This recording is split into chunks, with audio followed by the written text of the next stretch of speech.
Welcome back to Chalkable Media. Ibrahim Babangida book launch, the 20th of February 2025. The human rights activist who was among activists that challenged Babangida in 1993, noted that those responsible for truncating Nigeria's democratic progress must be held accountable. Human rights activist Omoyele Sowore has called for the imprisonment of former Nigerian military dictator General Ibrahim Badamasi Babangida, RET, former President Olusegun Obasanjo, former military dictator Abubakar Abdusalam, and former Senate President David Mark over the annulment of June 12, 1993 elections.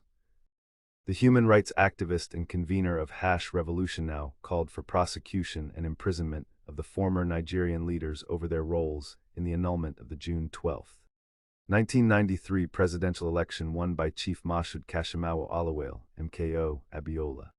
Sowore, a former presidential candidate of the African Action Congress, AAC, made the call in a post on his X page on Thursday as Babangida admitted that Abiola won the 1993 presidential election in his autobiography.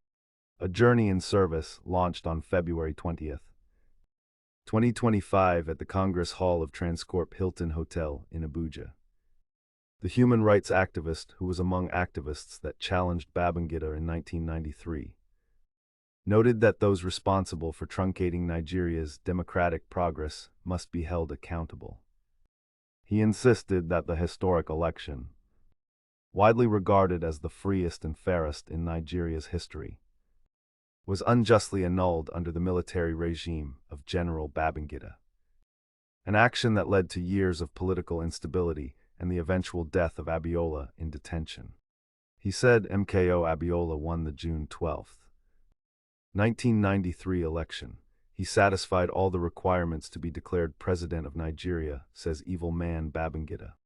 This is the reason these guys, Babangida, Obasanjo, Abubakar Salam, and David Mark must be in jail.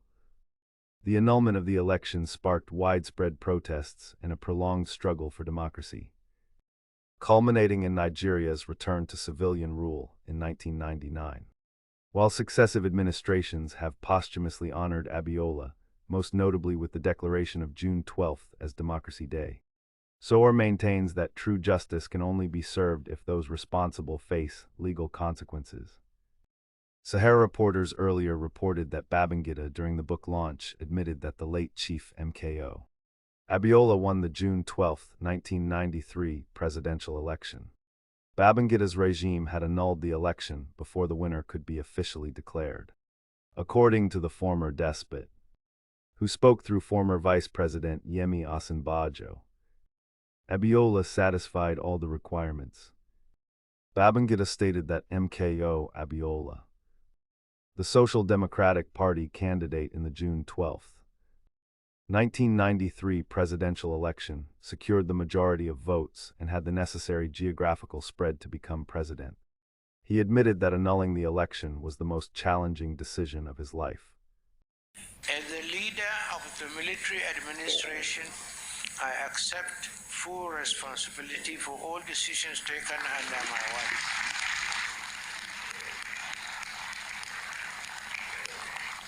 And June 12 happened under my watch. Mistakes, oversights, and missteps happened in quick succession.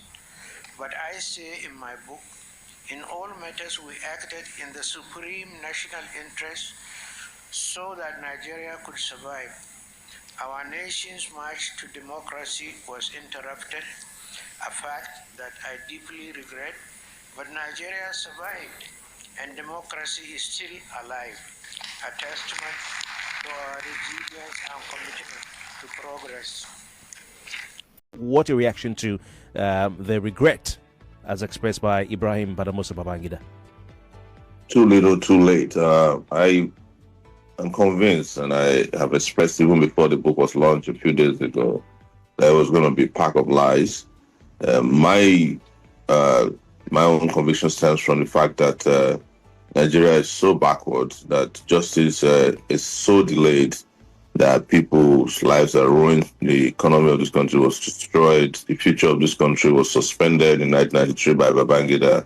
And for him to come back 32 years later to slap the Nigerian people in the face, across the face, with a book launch and the launch for his presidential library, which raised over 17 billion in 3 hours, instead of rotting in jail, shows that Nigeria is not working. Nigeria has never worked, and we must make sure that this country works so that people who engage in impunity and criminal activities just don't get away with it in such a way that they're even rewarded years later.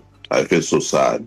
But it's interesting that this has been our position for the 32 years that Abiola won the election, she ought to have been made president immediately. And this country made considerable progress, both traveling down the lane of democratic progress and also, I believe, economic progress. But that was suspended and disrupted by Babangida and his gangs. And they came back yesterday. That room that when he launched his book yesterday was the garden of all the criminals that made Nigeria unable to progress. IBB says he didn't personally annul the result of the election or the election. He is pointing the accusing finger at the late General Sani Abacha, who was his then Minister of Defense. But he says it takes responsibility because it happened in his administration. Specifically, IBB says that Abacha went ahead to make the announcement, or to ask for the announcement to be made, annulling the election without his approval, IBB's approval. What's your take on that? IBB has never told the truth in his life, and I'm not surprised that he has continued to engage in falsehood. The Yorubas have a common saying that when a criminal wants to lie, he will say that his witness has died. And that is what IBB did exactly with mentioning Abacha. IBB never wanted to hand over power. We were part of this. Nobody told me the story. We forced him out of power August of 1993.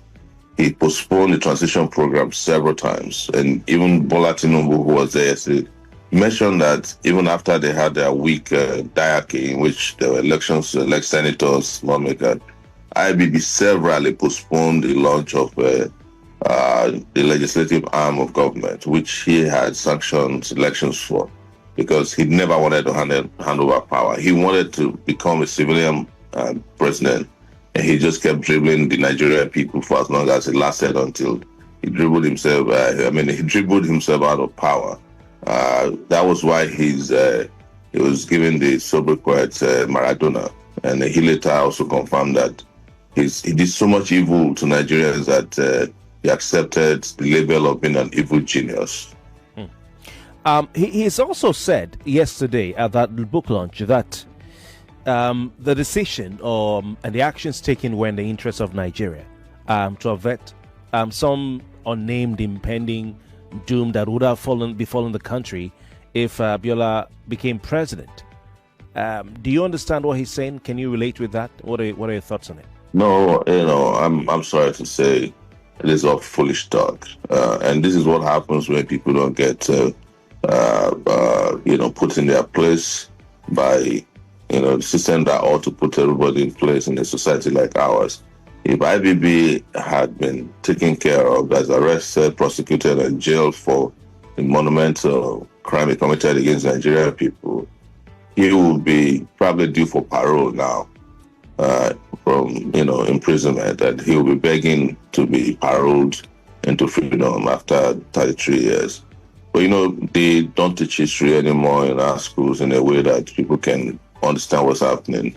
I was at a conference yesterday with a lot of young people, and when we asked, when I asked so many of them individually if they were around when IBB was doing all this, it turns out the average age in that room was 25 years. They didn't know. They just heard about IBB, annulment of June 12, and some of the things I've heard from me, on Twitter, Facebook, and just other platforms, they were told. So there is no strong connection with the current generation with that very heinous crime.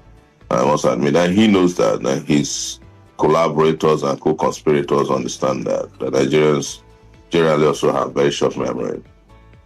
Some people have an issue, and I'm going to make it a final two questions so you can run off. But some people have an issue with IBB not coming out explicitly or directly to apologize, rather, to say he regrets, and to admit that MK won that election. Do you think that a direct apology is necessary from this man? No, an apology is unnecessary. It's punishment that is necessary, and I dare say that. It doesn't matter when he's punished, but IBB ought to be punished, even if it's one day to the day of his death. He deserves to be punished. Talking about punishment, finally, what should Nigerians do with this information? Yes. I think you must understand, if you are walking around in the world, or you're a citizen of the globe, you would understand that it's never too late to punish people for the crimes, especially when crimes against humanity is involved. As I speak with you, there are people who are still being punished for the Second World War. There are people who participated in Nazi concentration camps, who tortured people. They're in their 90s and they're still undergoing trial.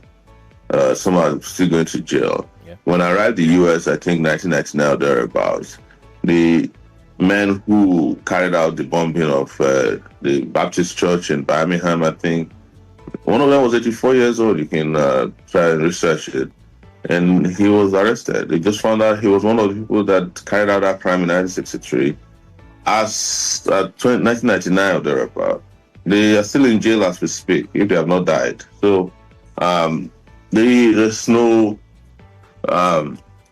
time limitation placed on when people can be punished for this type of crimes.